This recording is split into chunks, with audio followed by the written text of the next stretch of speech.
कि इनको आप नहीं छुएंगे, ये हमारे लोग हैं। और उस वक्त की सरकार कितने दबाव में होगी, एक्सेप्ट कर लिया। इसलिए उस हुर्रियत कॉन्फ्रेंस जिसके अंदर एंटी इंडिया, भारत के संविधान, भारत को गाली देने वाले लोगों की एक जमात थी, उसके लोगों पे भारत सरकार 100 करोड़ रुपया खर्च करती है। उनके उठने बैठने, चलने फिरने, खाने, बीमारी, सबका पैसा भारत सरकार गबन करती थी। तो जब आपने घूमना शुरू किया और ताकतवर आपने उनको भेजा, तो जिन लोगों ने पैदा किया था उनके यहां कोई नई बात नहीं है। वो पूरी दुनिया में ऐसी लोग पैदा करते हैं, अपने इंटरेस्ट में पालते हैं, और जब उनका काम खत्म हो जाता है तो कहते हैं अब हटा लो धारा, आप जो दिल चाहे करो, हम तो छोड़ दिया हमने। तो अब उनकी आवाज नजर नहीं आ रही। नहीं तो वो हर हफ्ते कैलेंडर जारी करते थे अपना, हम ये करेंगे, हम ये करेंगे। सबकी आवाज आ रही है, उन 5-7 लोगों की आवाज ही नहीं आ रही। उनको आ गया टेलीफोन, आपका इस्तेमाल हो गया जितने साल होना था, अब नहीं हमें जरूरत आपकी, क्योंकि अब तो हमारे पास बड़ा हीरो है, अब क्या जरूरत है आपकी। तो आपने अपने देश के अंदर जो चीजें थी, अगर उन्हें ठीक करेंगे तो भारत नहीं, भारत हजारों साल तक उसी विश्वगुरु को बनेगा जो हजारों साल पहले था। आपने भी अपनी कर्तव्यों को छोड़ दिया, अपने धर्म को छोड़ दिया, अपने जो आपके पुरुषार्थ था उसको छोड़ दिया। हर देश में कोई ना कोई बुरा कालखंड आता है, हर देश में कभी कभी ऐसा समय आ जाता है, लेकिन आपने पहचान ही मिटा दी अपनी। इसलिए बहुत सारे लोगों ने अपनी पहचान मिटाई और धर्म से मजहब इख्तियार कर लिया, नाम बदल लिया, लेकिन आज भी उनकी रूट सबको पता है।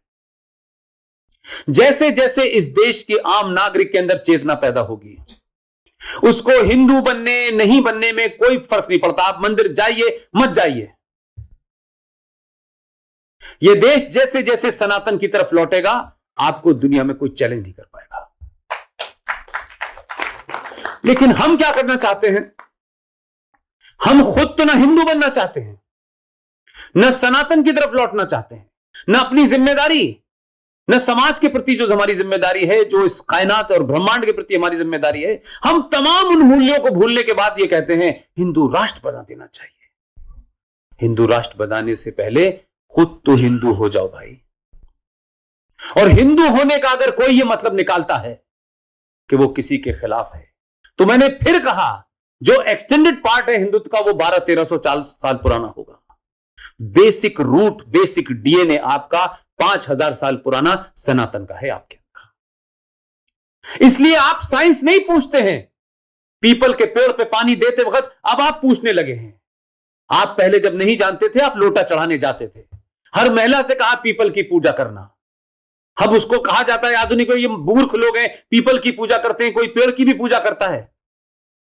ये इसलिए हुआ कि हमने जो तर्क शक्ति थी, जो लॉजिक थी, जो साइंस थी, जो पूरा सनातन साइंस पे रखा हुआ था, उसको भुला दिया और हम पाखंड में बिजी हो गए। और आज हम पाखंड कर रहे हैं।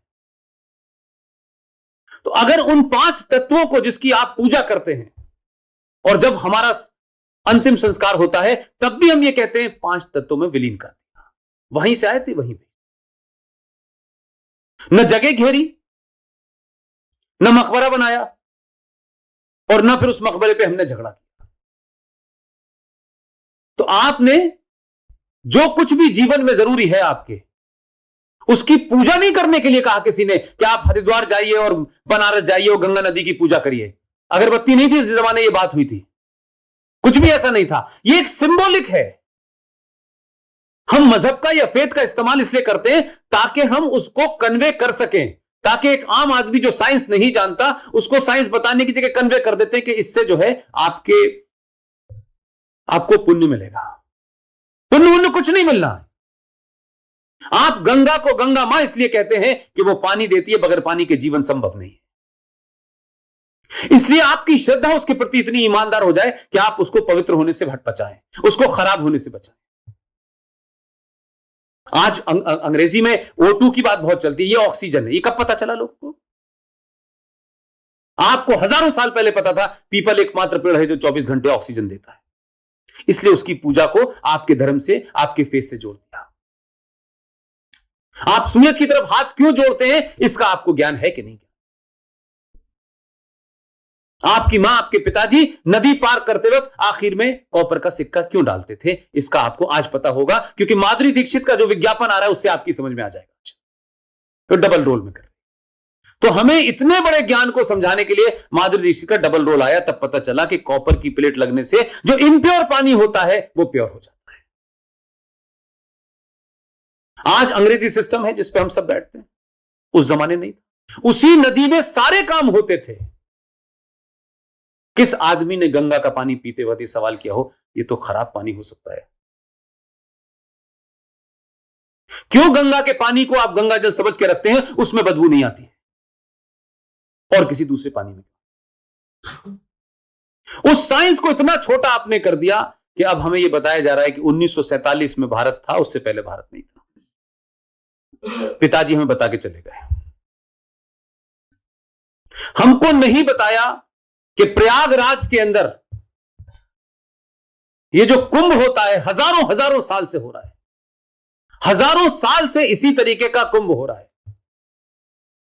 हो सकता हो रेडियो टीवी पर तब ना बताया जाता हो, यह प्रक्रिया हजारों साल से चल रही है। इसका कोई इससे संबंध नहीं है कि उसमें डुबकी लगाने से या कोई हिंदू लगाएगा मुसलमान लगाएगा। जो आपके ग्रहों का मूवमेंट है, उस 12 साल में पहली बार वो एक ऐसी पोजीशन पे आता है जहां से जो रेज निकलती हैं उस वक्त धरती पे जो पानी होता है वो प्योर हो जाता है। इसलिए उसमें नहाने की बात कही गई है, उसको जोड़ दिया गया आपके फेस से। आप अपने बच्चे को दूध पिलाते वक्त बताते हैं इसमें कैल्शियम इतना है, मैग्नीशियम बताते हैं आप कभी? आप तो ये कहते हैं ये दूध पीने से हड्डी मजबूत होती है। और आज भी देखिए उसका निगेटिव इस्तेमाल हो रहा है, लेकिन लोग डरते किस बात से हैं ये मैं बताना चाहता हूं। हमारे देश के किसी भी शहर में चले जाइए, दिल्ली में तो बहुत पढ़े लिखे लोग रहते हैं। जो फुटपाथ है वहां लोगों को खड़े होकर के पेशाब करने का बहुत शौक